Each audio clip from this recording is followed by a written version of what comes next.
Le ministre de la Justice connaîtra aujourd'hui la date de son renvoi en correctionnel pour une affaire de diffamation datant de 2015. Écoutez ce qu'il en disait ce matin. Monsieur Bayrou, un mot sur l'affaire qui aurait pu aujourd'hui vous attendre à Paris. Plaisanterie. Bonjour. C'est une plaisanterie. Bonjour. Noémie Schultz de notre service police-justice. Alors Noémie, est-ce que c'est réellement une plaisanterie cette affaire ?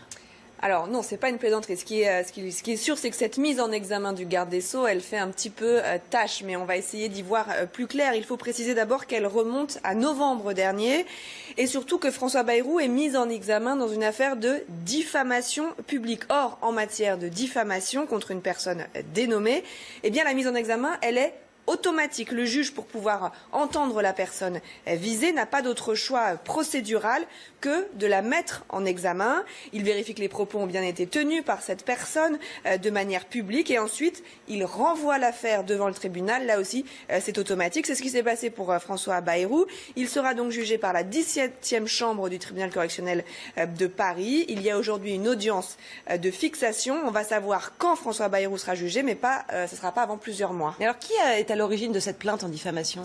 Alors, c'est l'association El Sistema France qui a porté plainte contre François Bayrou.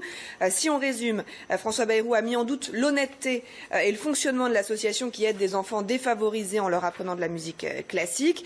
Les propos, ils ont été tenus en septembre 2015 dans le cadre d'un conseil communautaire et ça venait justifier le fait de ne pas accorder de subvention à cette association. Ces propos, le maire de Pau les a maintenus. Il a de son côté porté plainte pour dénonciation calomnieuse. L'avocat de François Bayrou affirme qu'il a tous les éléments pour venir corroborer les propos de son client. Bref, tout cela se réglera devant les juges dans quelques mois.